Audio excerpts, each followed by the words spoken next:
at this point by August is developing the specific project plans.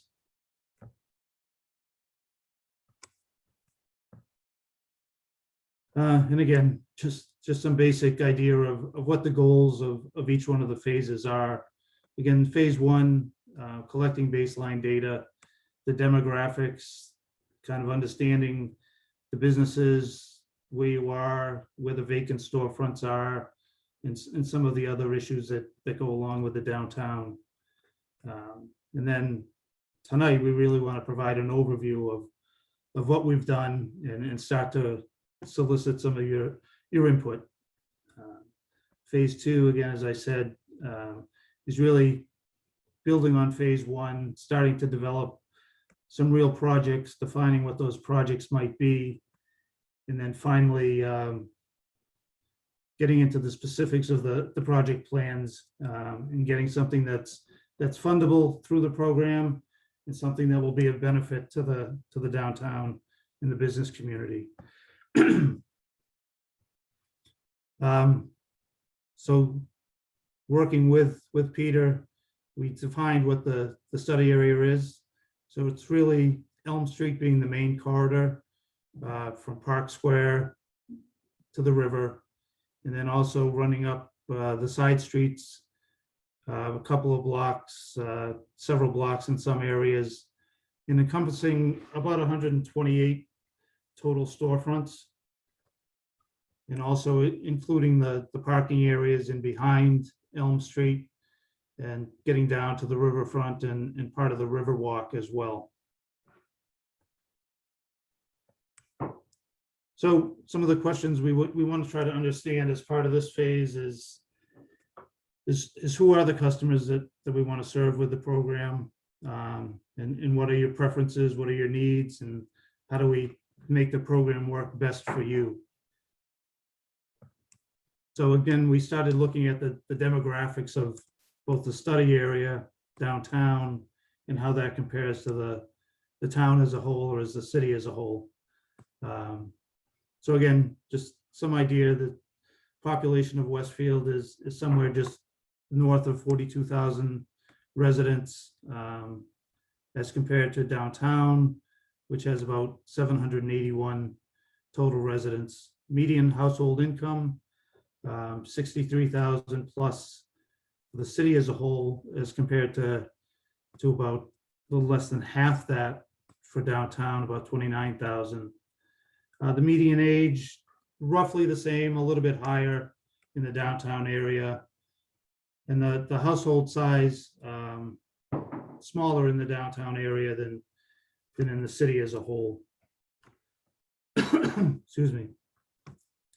Again, this just breaks down the demographics of the age for the study area versus the whole town. I won't go through all of this.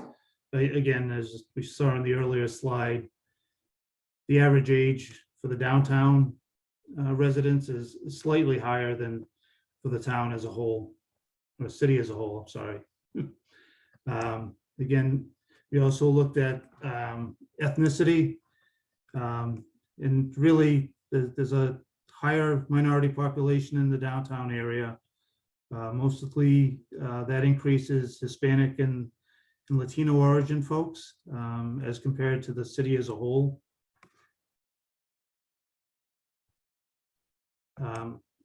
Comparing education, sort of similar in many respects between the downtown area and the city as a whole, except that there's a little bit less bachelor degrees and advanced degrees in the downtown population than there is in the overall city population.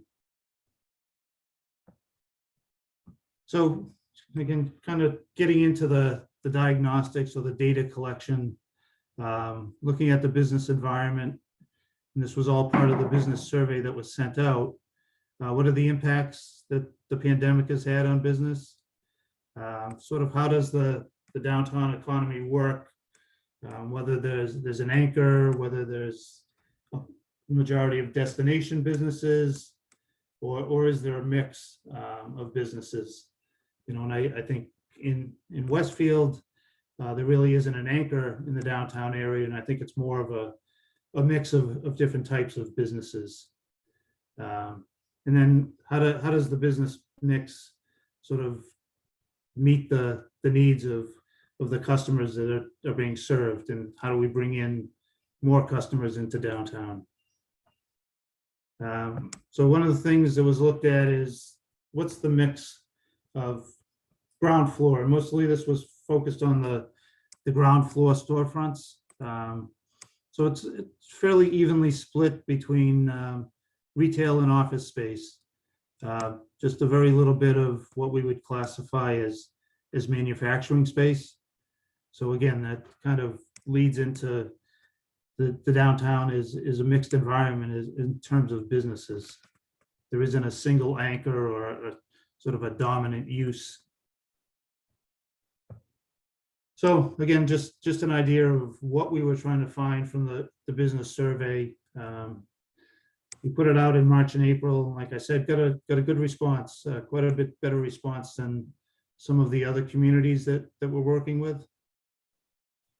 And again, we're trying to use it to understand what businesses are looking for, and hopefully what they can get out of the plan. Because in the end, we want it to be something that works for the businesses and works for the city.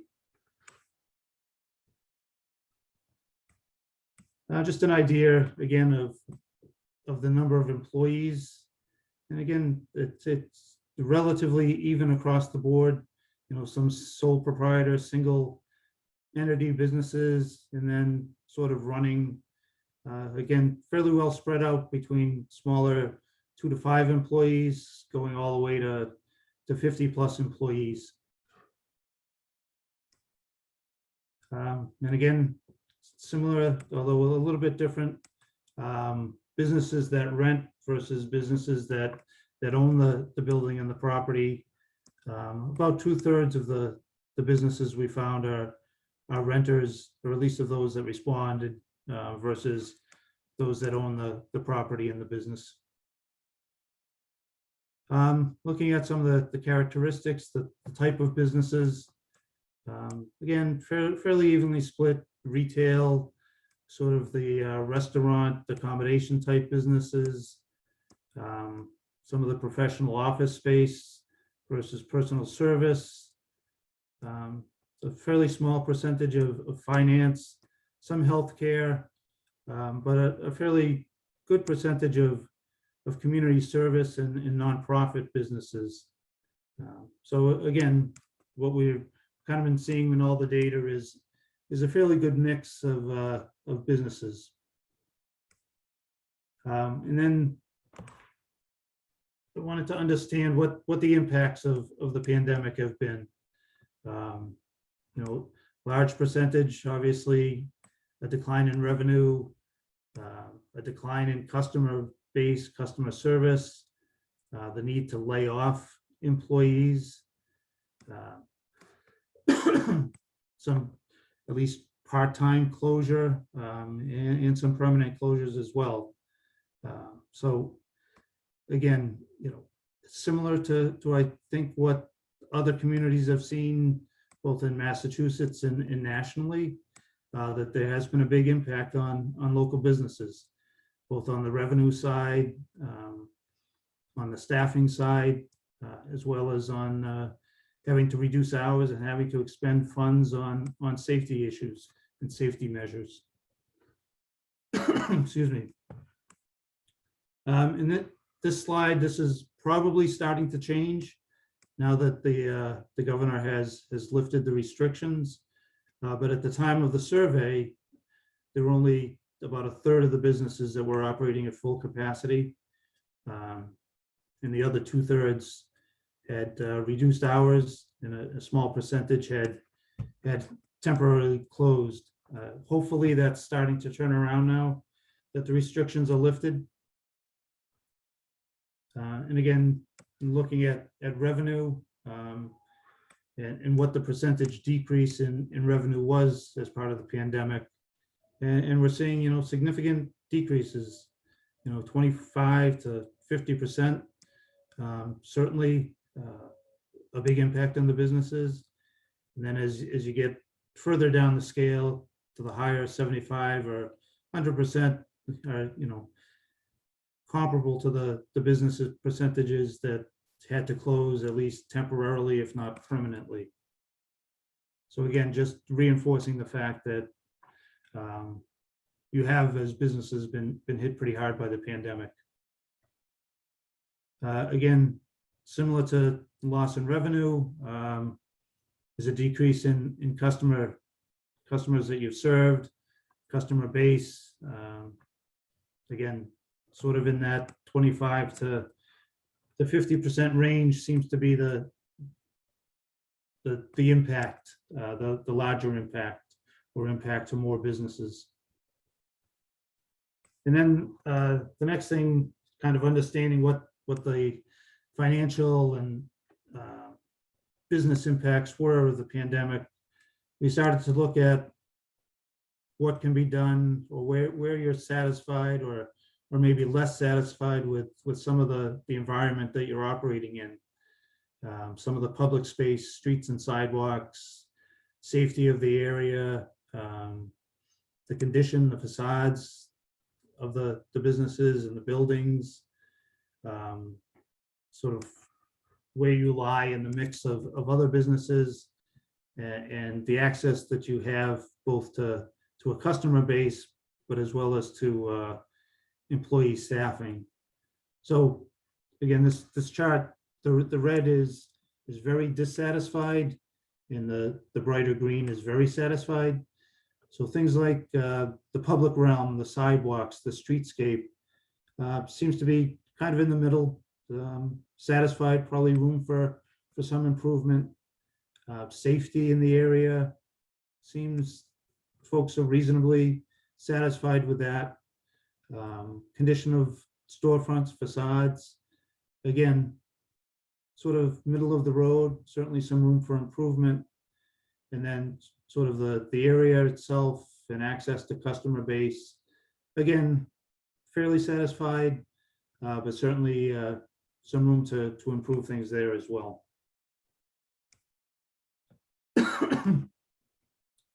And then also to understand the regulatory environment that you're operating in, zoning, bylaws, all of those things that you need to consider. One of the things that kind of jumps out, and I think jumps out in some of the other data that we collected, is concern about parking, parking availability, parking regulations, sort of a little less concern about some of the other local and state regulations, signage, outdoor dining, which I think we'll talk a little bit about later on, the zoning requirements. But again, I think parking is the thing that kind of jumps out from this slide.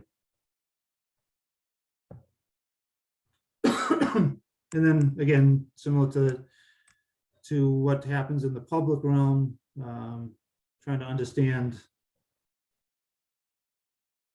some of the maybe more private realm elements, the storefronts,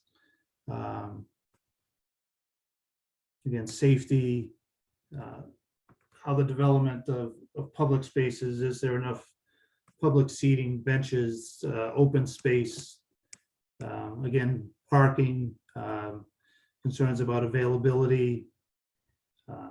And again, this slide runs from, is it important or unimportant to the business owners, to very important. So again, and I think this kind of complements the earlier slide. Very important to have sort of the face of downtown to be complementary, the facades of the buildings, the streetscape. Again, very important for it to be a safe environment, for customers to be able to come down, not just during the day, but also at night, and feel safe, be able to walk around. Public spaces, again, the city has made an investment, certainly in the streetscape of Elm Street. The sidewalks are in fairly good condition. There's some streetscape, street trees, things like that. But again, it's an important element of bringing customers into the area, making them feel welcome, making them want to stay and not just maybe go to one business and leave, but stay and frequent other businesses. Again, parking becomes a very important issue for the businesses, how it's managed, what the availability is. Streetscapes and sidewalks, again, obviously and understandably very important. But I think, the city's made an investment there. Certainly there's room for improvement, but it's starting with a good base. And then accessibility to public transit and the friendliness of bike users. The trail certainly is, the Riverwalk and trail is available and coming up to speed and being developed. I think how that interfaces with downtown is very important and just provides another mode for people to get downtown. And I think, we also want to talk to PBTA and understand their operations a little bit more. How do we bring more customers and people downtown through the public transit system? And again, some of the ideas of, again, how do we bring customers downtown? How do we get people activated to want to come downtown and stay downtown? And just some of the ideas that may be important to businesses or maybe less important to businesses. Cultural events, things that bring people, block party type of setups, farmers markets, things like that. Again, very important, and understandably, it brings people downtown, sort of creates a critical mass for people to start to frequent the businesses, and also the opportunity for the businesses to participate in it. Recruitment programs to try to get businesses downtown, additional businesses, and I think that's a marketing effort. And the program allows for the city to bring in some experts that have that kind of marketing experience. Outdoor dining, I think everyone started to realize how important that is as part of the pandemic, and hopefully can continue. I think it draws people downtown. Again, changes in zoning seems to be a little bit less critical to the businesses that responded. And marketing strategy kind of playing into the same ideas of recruiting businesses downtown. How do you do that? Through social media, websites, advertising. How do you get other businesses interested in coming downtown and starting to occupy some of the storefronts that are vacant? And then creation of a sort of a downtown business association, and how important that can be to be able to get all the businesses speaking with more or less one voice, and being able to go to the city and start to get some of the needs that you have talked about and met.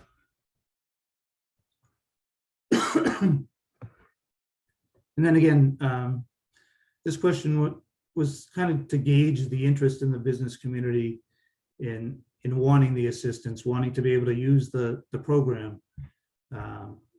So again, a good percentage are interested in various aspects of the program, and that's where we'll start to develop more specific plans. Some of it, again, social media, e-commerce, things like that. But there seems to be a good amount of interest in marketing the downtown and marketing individual businesses. So think, Charlie, I think I'm gonna let you jump in on this slide and take it going Thanks forward. very much, Bill. Bill, before I begin, there's a small message I'm getting that says, please move this window away from this shared screen. And And I think it might be being,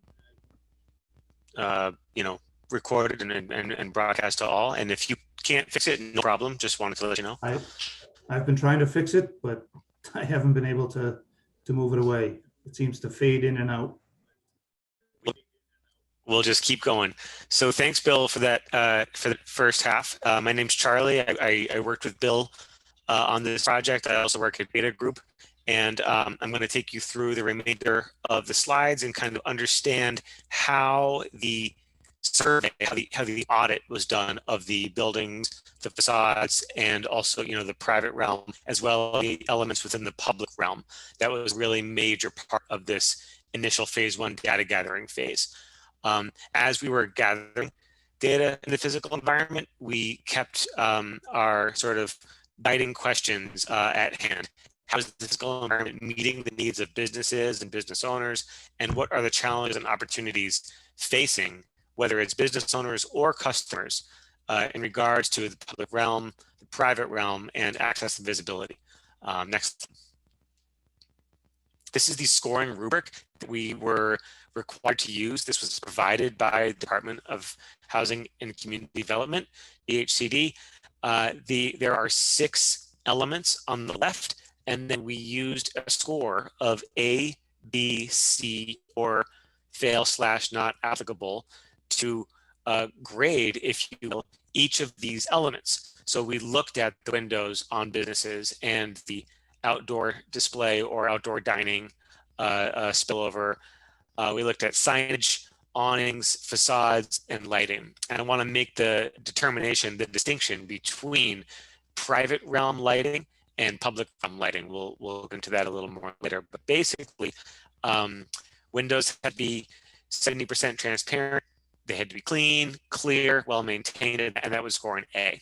Now, when we present the report card on the next page, I want to acknowledge that this report card is the cumulative score of 128 storefronts being scored.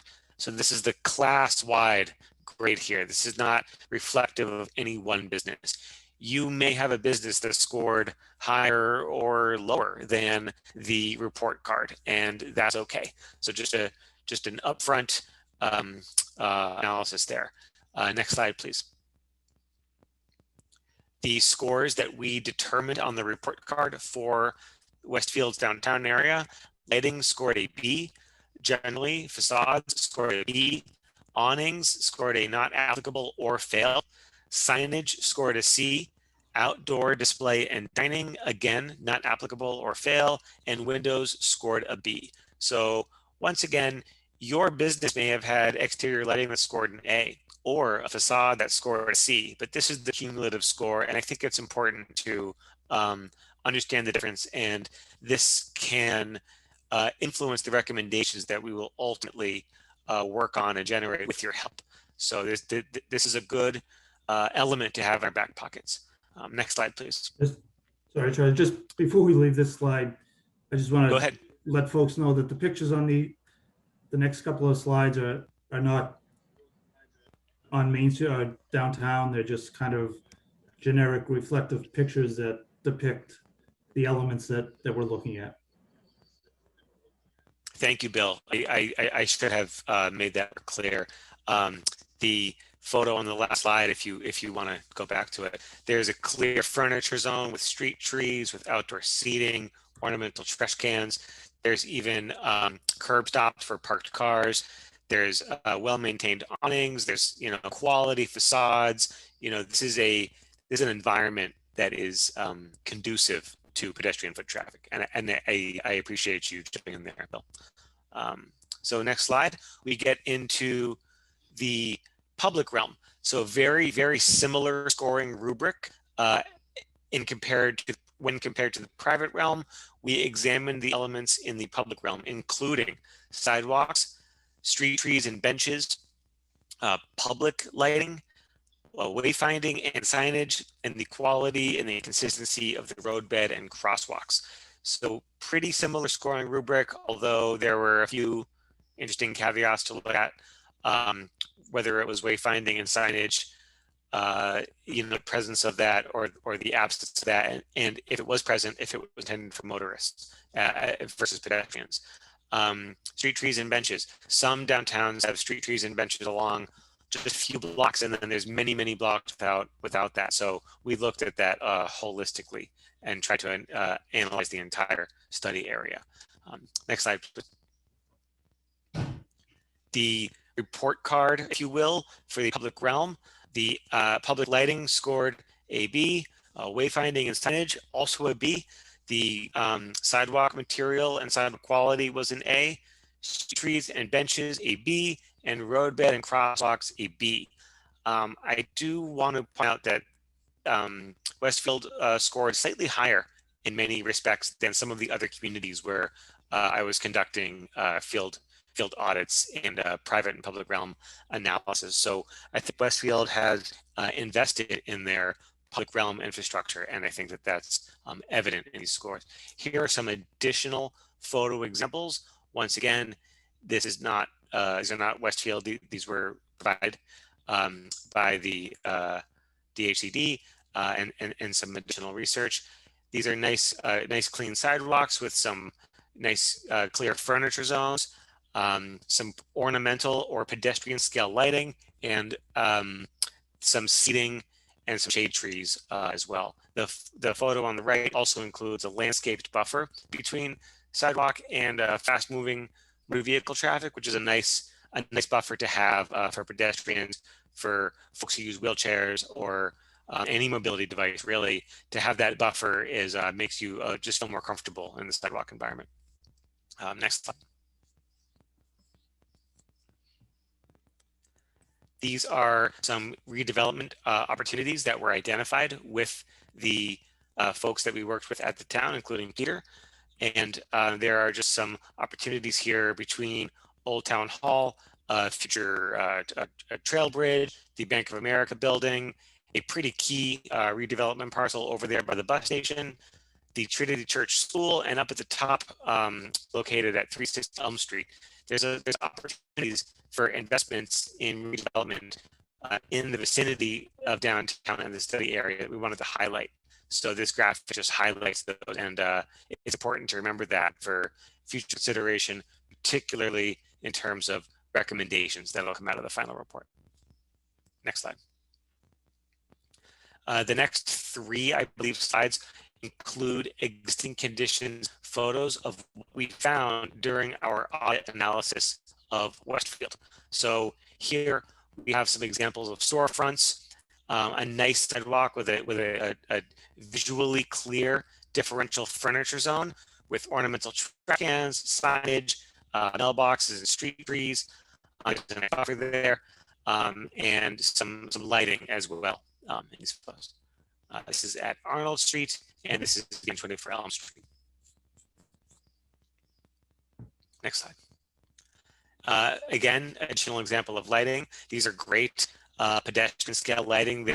They're sort of period pieces. You know, they draw from the history, the character, and the time of development of Westfield. So it's these kinds of things that we like to see, that we look for. And of course, these photos are just examples of some elements, you know, between Elm Street, School Street, and the EVTA bus station that we wanted to highlight as part of the presentation.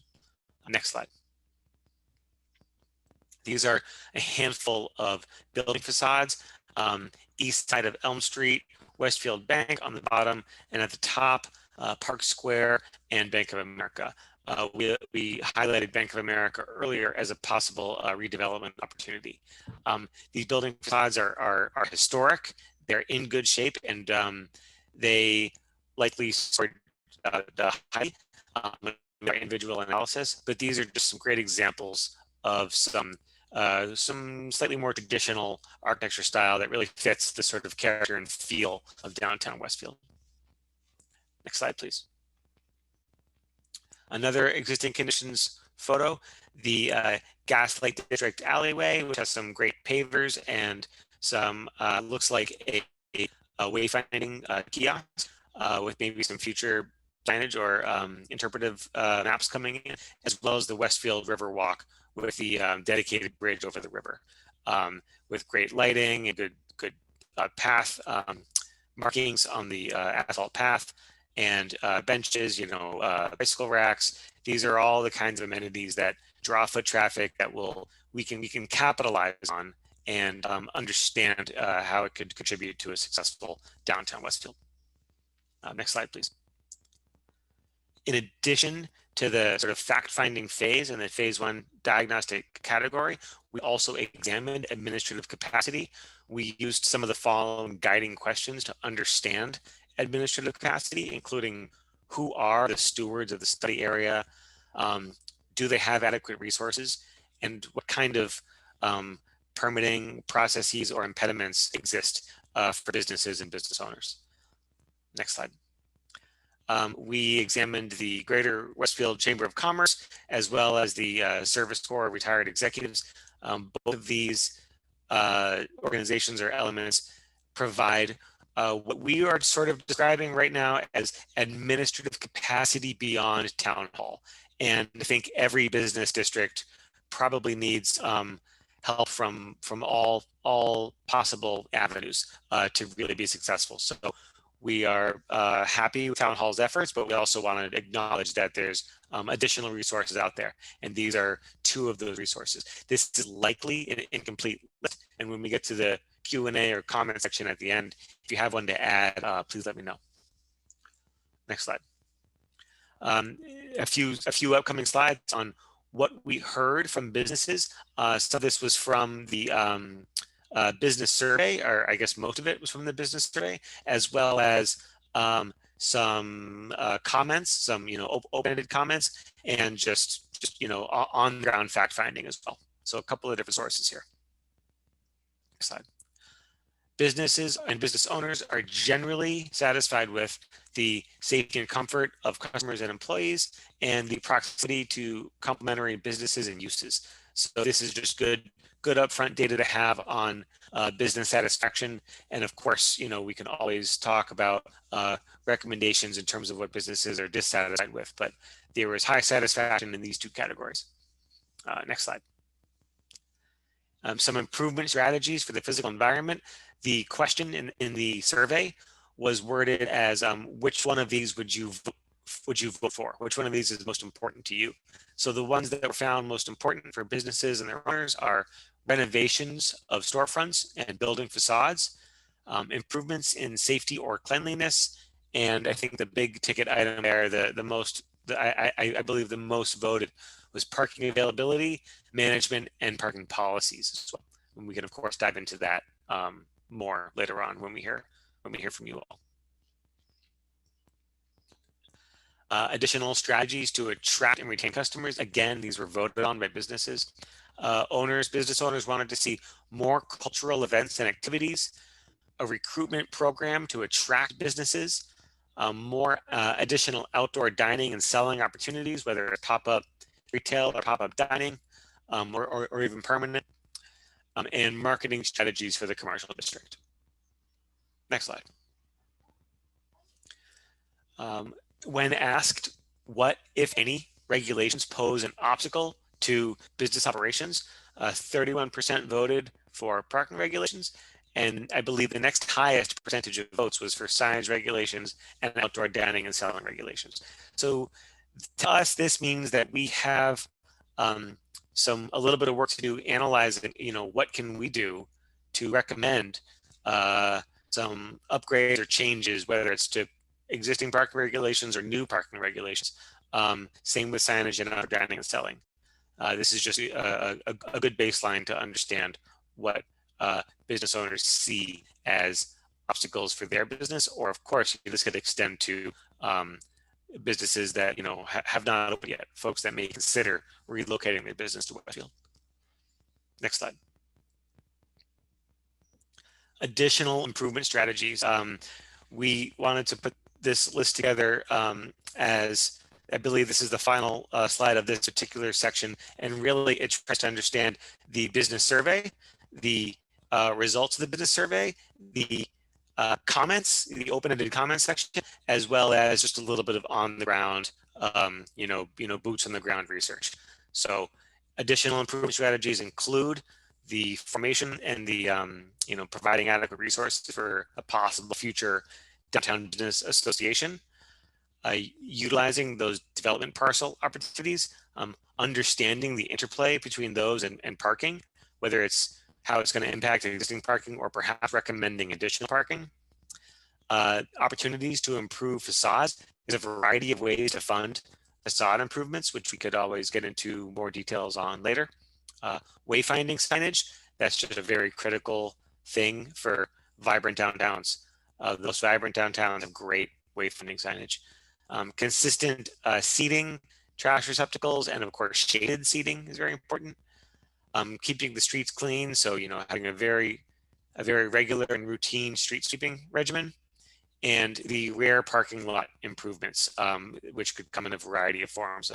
Looking at the rear lots, they've seen some improvements, but there's some other lots that could see improvements as well. Next slide, please. At this point, I'd like to pass it to Bill, and if there's a question specifically for me, let me know. But at this point, we'd like to discuss your questions or comments. Right. Thanks, Charlie. So that kind of summarizes phase one of the project or of the program. It's something that the DHCD feels very strongly that having a good base of information, good data to work from is really going to complement the next phase of starting to get into developing real projects. And one of that is hearing from the community, particularly the businesses, and understanding, again, your needs so we can focus our recommendations to meet those needs. I don't know if you have anything to add, Peter, before we open it up. Sure. No, thank you both to the beta group for putting this information together for us. I don't think that a lot of this was a surprise to any of us. Most of us who live here, work here, spend our money here, hear the same things on the street every day about what some of our strengths are, what some of our places of improvement might be. And there are obviously a lot of strong opinions of what we can do on certain things, what we can't do, what we shouldn't do, where government can help, where we can get out of the way. All of those things are important to the conversation. I just got a beep. I don't know if it was in the chat or what it was. Maybe it's my email. But yeah, so I mean, what I want to hear, and obviously the confusion relative to the link is very unfortunate. I was hoping to hear more, but if you saw that, I am recording the meeting. I'm going to work to try to post it and solicit additional comments from people who might not have been able to participate in the meeting. So I appreciate that, but what I want to do is really hear from those who are here and are interested in sharing some information. I think we covered a lot things along, and I'm happy to answer questions that people might have specifically relative to the redevelopment or how we can deploy community development block grant funds or anything along those lines. But I do want to thank you guys for that information, and from there, certainly would love to hear from the people who are on the meeting.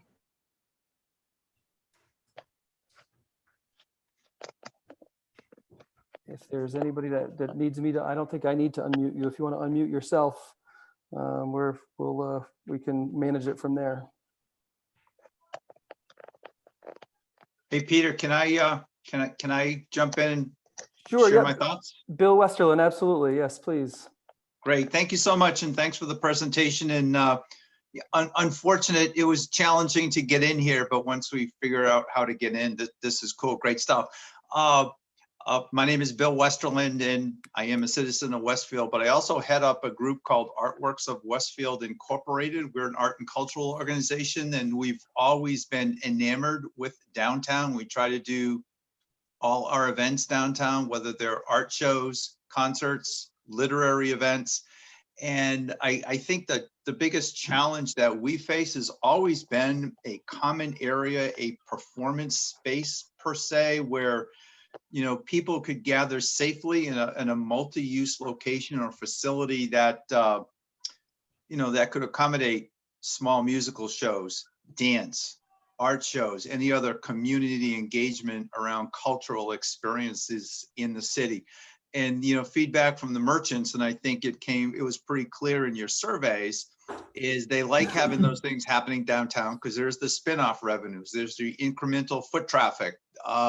People discover shops that they never knew existed, even though they lived in Westfield for 20 years. So I'm really kind of hopeful that this can turn into something like that, where it's far more accommodating of cultural activities. And I'd love to see, the marketing and positioning of the city as a cultural destination that brings people into the city. And that's what I have to share. Thank you. Thank you. I mean, Thank you, certainly, Bill. yeah, certainly. Again, this is Peter. I mean, the artworks is particularly over the course of the past 2.5 years, and has been a major partner, particularly in the downtown corridor. And I think that what I would like to see is a return, as you said, a return to where that momentum that we had prior to COVID, when we were holding our concerts. And I know that you've started you're going to be starting your season again sometime in the next couple of weeks, and open mics have begun, and we're looking to get to that point. And I think trying to find a way to accommodate these things, I think that's the way that that you put it is accurate. Trying to figure out how to manage these crowds, because it's critical that these people be exposed to these businesses in downtown. And if there are ways for us to, I know that there's been some question about the Park Square Green and the appropriateness of the green for some of these things, but if there's a way for us to find alternate sites, whether it's on the grass by certainly you're using the Tobacco Barn parking lot, but if it's on the grass in the development zone, or if it's if we just figure out a way to maybe use one of our parking lots to keep people off of the street, but make sure that they stay downtown. I think that's one of the things that we need to figure out. But certainly partnerships from people like Artworks, from Westfield on Weekends, from the Athenaeum, and everybody else who plays a role in downtown will be critical to some of these things going forward. If I could just ask a couple of questions, Bill, just so we can get Sure. a better understanding. So how and where do you stage your events now, and how do you get them advertised? Well, what we've actually used, I call it underused or abandoned real estate, i.e. the old town hall that was on the list. We've done art shows in there before. And it was a great space, and people were excited to get back into it. We have approached some other real estate owners, but they're very reluctant for many reasons. Most, they want very high rents. We're thinking we do a pop-up art show, Friday night reception, Saturday show, a couple $100 to let us use the space. We'll clean it up and do it that way. So we've looked at art shows that way. We've done art walks where we've had artists on the sidewalk going down from Circuit Coffee down towards the transportation facility. We do a concert series, as Peter had alluded to. There's it's a small parking lot that we use that's off downtown, off Elm Street. And we're starting our first concert of the season this Friday night. We call it the Downtown Live Friday Night Concert Series, which attracts, quite a few folks down there, and they absolutely love it. Having, a cultural experience, entertainment in downtown. It's outdoors. Of course, it's weather permitting, but we've had some great times down there. So that's how we have approached how to stage the particular events. Actually, the Christmas of 2019, we used the Over Pavilion Transportation Center. We actually did an art show in that space which was remarkable in terms of its lighting and acoustics. It's a great space, which we will pursue now that things have opened up. So we kind of improvise on the spaces that are available. If we can work with business owners and owners of pieces of property that are underutilized or not used, and that's how we've managed the activities. But we've always been enamored and have this affinity for downtown Westfield, and understanding it will not be, the Westfield of the 1960s or the 1970s or the 1980s. Trying to bring back all that nostalgia is not necessarily the mission, or if it's ever possible, but just to get people to come downtown and realize what's there and how much there is to discover and how much downtown Westfield has to offer. It's a really nice space. And I can tell you, some of our art walks that we've done, those sidewalks were so crowded, it felt like I was in a little seaside tourist town. It can be done. It just, it takes a lot of effort and cooperation with the city and with the downtown merchants and with the creative community that comes down and participates in these events. Just, do the events usually coincide with when the businesses are open? Yes, and everything I'm going to talk about now, this was pre-COVID, because during as we were coming out of COVID, there was a lot of restrictions, so we had to kind of improvise. But yes, we would do them so that we would be active when the businesses were open. So typically, a Friday evening, certainly anytime. Saturday was always great for them. And I know for a fact, talking to them, that they get traffic from those events. So we know it works. And then, the other idea is, well, here we think of our organization as a three-legged stool, and those legs are the creators, community, and our commercial partners, commerce. And we think those are the rising,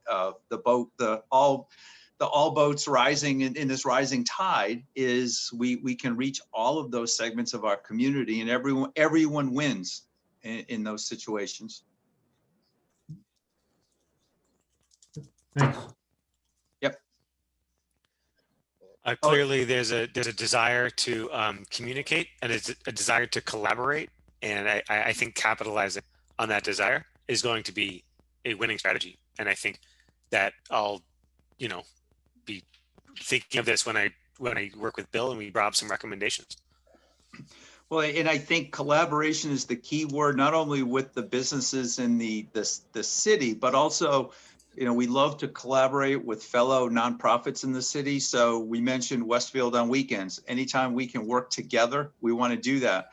The Friends of the Columbia Greenway Rail Trail, we love the rail trail. We love that organization. Anything we can do to work with them, we team up and make things better or more impactful. As a matter of fact, right now we're doing a community mural project down by the Westfield River at the Westfield River Esplanade, and that is kind of hoping to tie that in with the Columbia Greenway Rail Trail being completed later this summer. We did one mural in one of the tunnels on the rail trail tunnels on the south side of the city, which has kind of turned into a New England tourist attraction. People, come from all over to see that particular mural. So we look at muraling as a way to engage the community and actually attract other people to the city. So that's one strategy in terms of collaboration. Charlie, I'm glad you mentioned that, because that has been also one of our mottos, is how can we collaborate with any of our other nonprofit partners out there for the better of the community. We love the rail trail. Let me just state that emphatically. We just think that's such an asset to the city, and we love working with that group. They are a fabulous a bunch of folks to work with.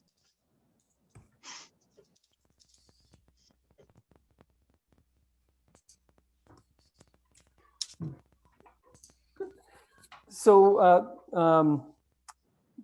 to the consulting team, part of the challenge, so part of the thought process tonight is to try to identify certain directions for projects or ideas that are out there. Certainly, we've spoken quite a bit about cultural opportunities. We've talked about the bike trail and the possibility or the probability of capitalizing on new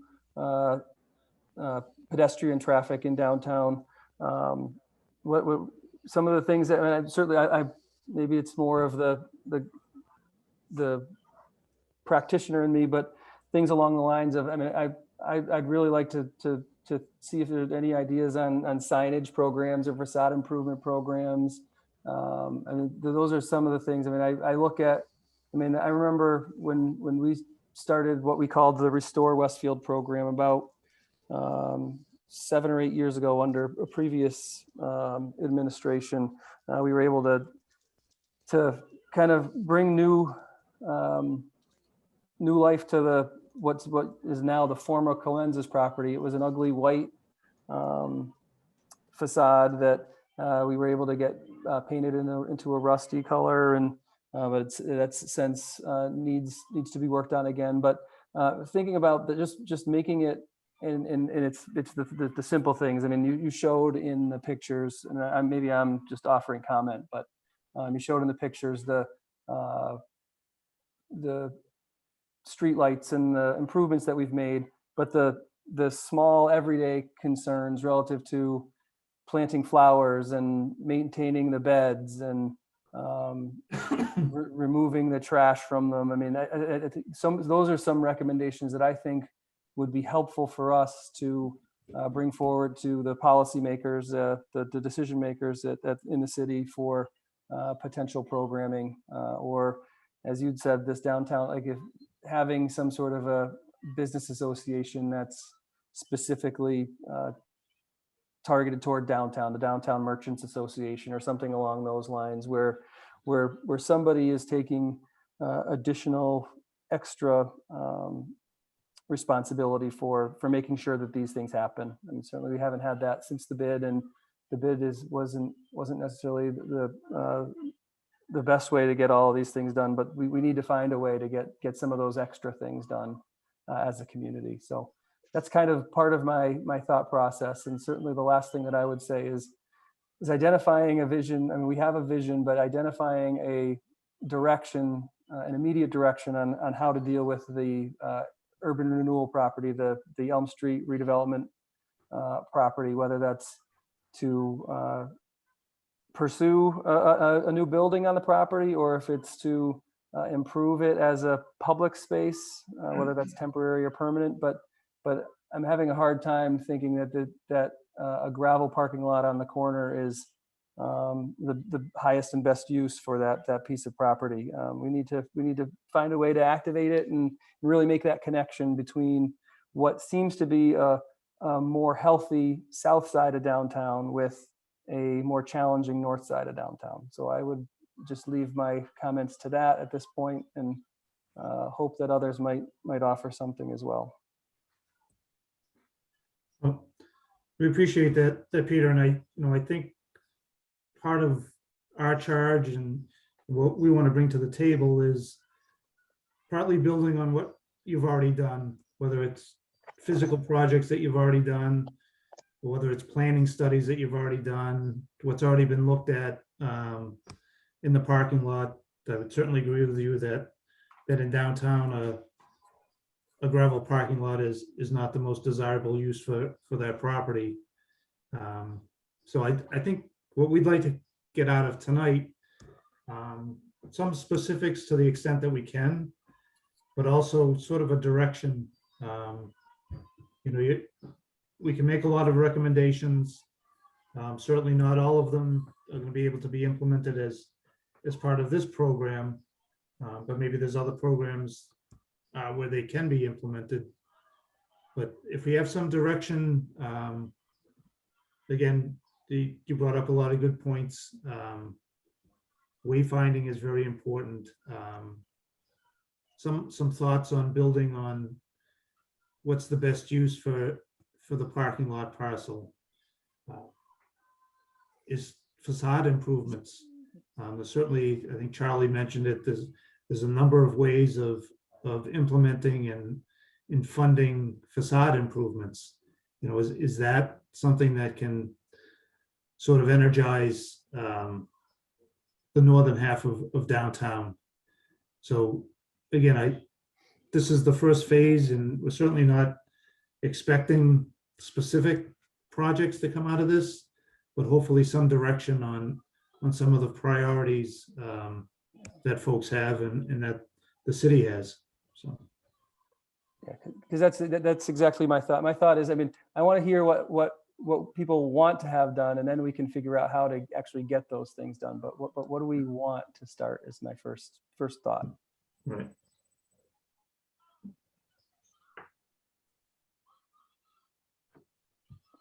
I don't know if anybody else has any comments. This certainly won't be the only time or the only way that we engage with the public and the businesses. So there'll be other opportunities. But if anybody has anything else to add tonight, it's certainly welcome. Well, I'll add more if you'll let me. I guess in my travels and what I've seen in other cities and some the size of Westfield in terms of population, I think it's important that accessibility to downtown, as well as the ability, I think your study bared out, to feel safe walking downtown and having it be very easy to access the shops and businesses along the way. I think the whole facade issue, I know you can't, well, I don't think you can compel owners to maintain their property, but I mean, that is sometimes that's a real eyesore when you see paint peeling off of buildings as you drive into downtown, and just fresh paint and a nice sparkling look on buildings really it just paints such a positive picture of the municipality in which you go. So I think those are some really important things. And I think, the north side of downtown and the south side of downtown, the sever point is Franklin Street or Route 20. And even Arnold Street, sometimes you'll go as far as Arnold, which is at the Westfield G&E, and then not go beyond that. And it just seems like, is there a way that you can kind of, whether it's signage, whatever it may be, to get that to at least appear to be one contiguous part of the downtown as opposed to being sliced up. I think definitely getting past Route 20, where the CVS is located, Franklin Street, and heading that way, one, it's difficult.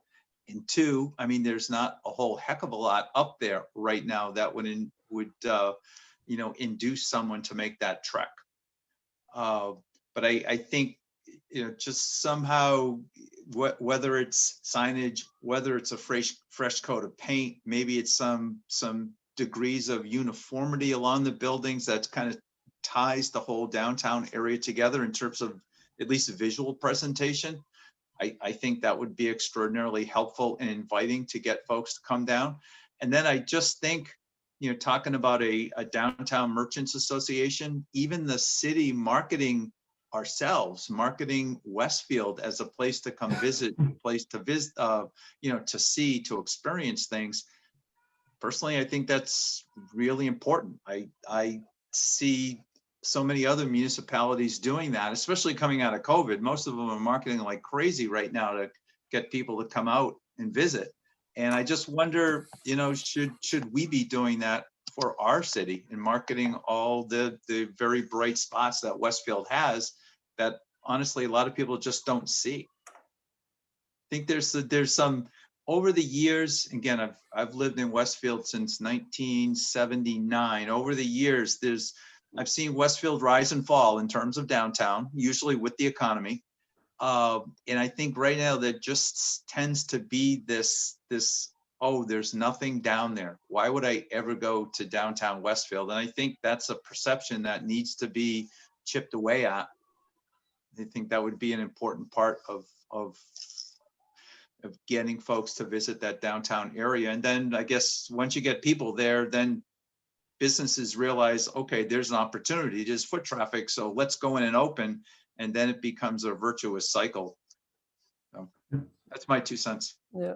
So, and this isn't necessarily just us doing it, but one of the things that I'm hopeful that you'll see going forward was we've been working with the Greater Springfield Convention and Visitors Bureau on a grant that they received from the state. And they're going to be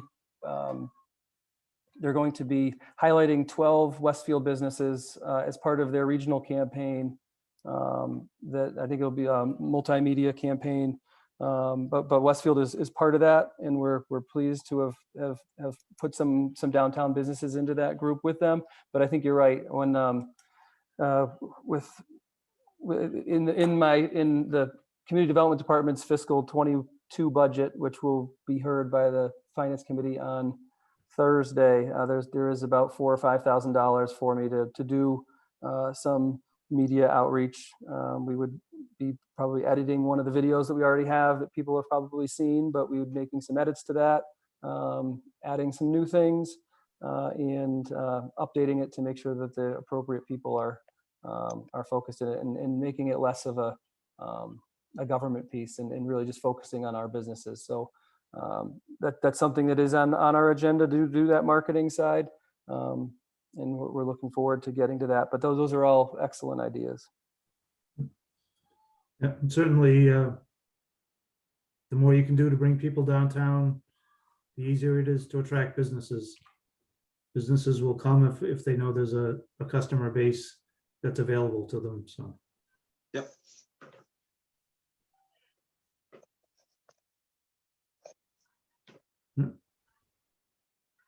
All right. I don't know if there's anybody else that wants to add anything. Or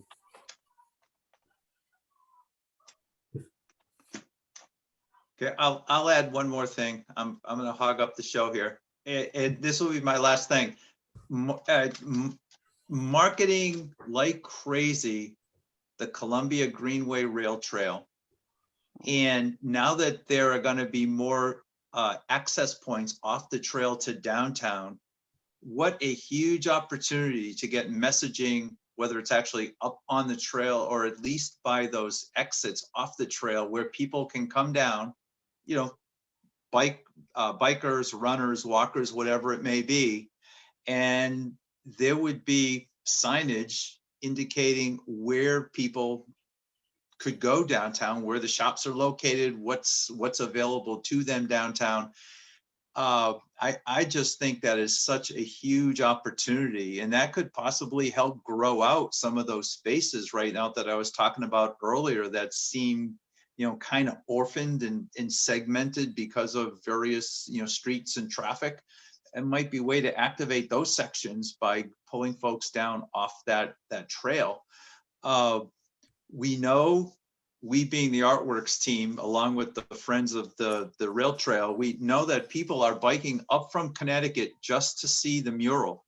And we know that anecdotally that from the mural, they're going to downtown to the shops.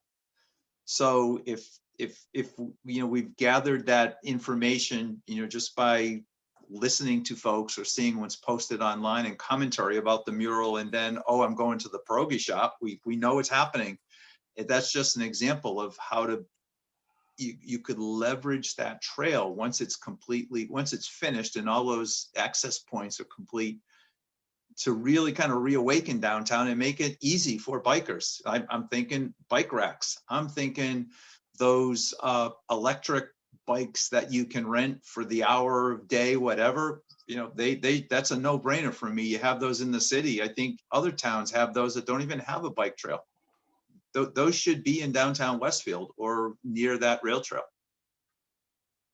yeah, no, I think making people aware that people that are using the trail, that it does go through downtown, and highlighting those connections to downtown, I think it would be huge.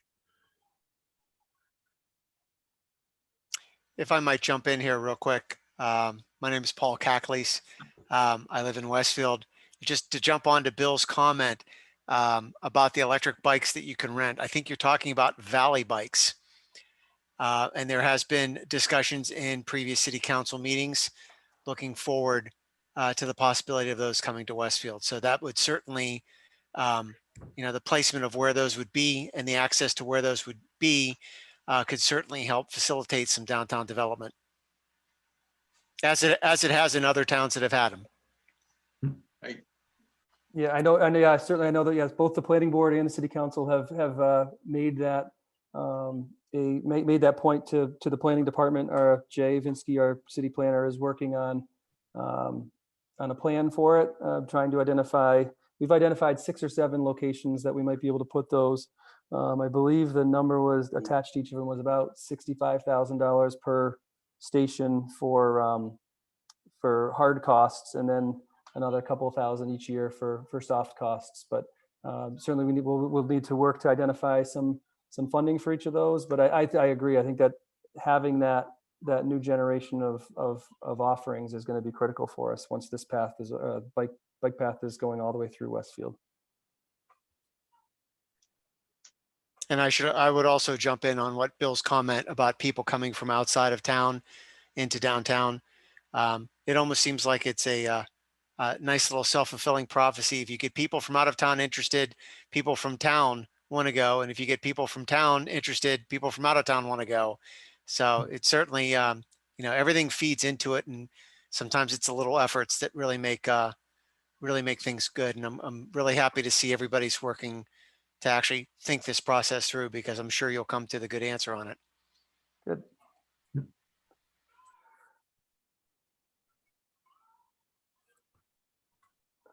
Thanks, Paul. Okay, well, this is helpful. If there are more, I'm certainly willing to take more comments. But as I said, what I want to do is I want to post this. We're recording it. I'd like to post it on our web for the city for people to take a look at. And over the course of the next 3 or 4 days, hopefully, people will take the time to watch it and communicate with me by email, which I will pass along to the beta group team with any other ideas they might have. And certainly I would welcome any of you who are on the call as well to drop me an email or give me a call at any point, p.miller@cityofwestfield.org or at phone 413-572-6246. I'd be happy to talk through any of this stuff and take anything that you don't want to offer as part of the meeting, but or something you feel like you want to talk about. And again, over the next few weeks, we'll really be getting into sort of the project development stage and coming up with some recommendations that we can vet as well.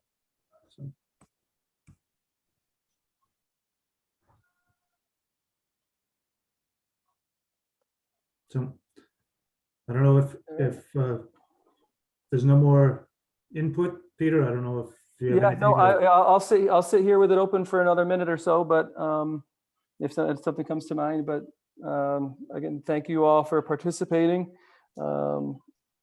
This has been helpful, and certainly some more detail. I know we didn't talk about it much, but certainly we'll talk through with the beta team on some of the parking issues. I know that I've been reached out to over the course of several years relative to what people's concerns are. And I'll tell you generally the primary concern is we do have a 3-hour limit on our off-street lots. And we do charge a $10 a month parking pass fee for business owners or anybody who's going to be in the lot for most of the time. So I think a lot of it goes around that, but I'll certainly share those parking regulations with you to see how it compares to other communities of our size. And we certainly have all of the capacity studies as well for you to take a look at. We've worked with a number of other communities on parking as well. So we have some good in-house expertise, and the program also makes available what they call subject matter experts who can be brought in for specific things like parking and other things that are within their area of expertise. So that's another resource to lean on, which I think will be helpful. Very good. Well, thank you again. And I guess we'll just call this for a conclusion for the night. And thank you for your time. And we'll certainly be in touch. All right. Thank you. Thanks very Good much night. for setting it up, Peter. Thank you. Thank you very much, Peter. Thanks, Peter. Thanks, Bill.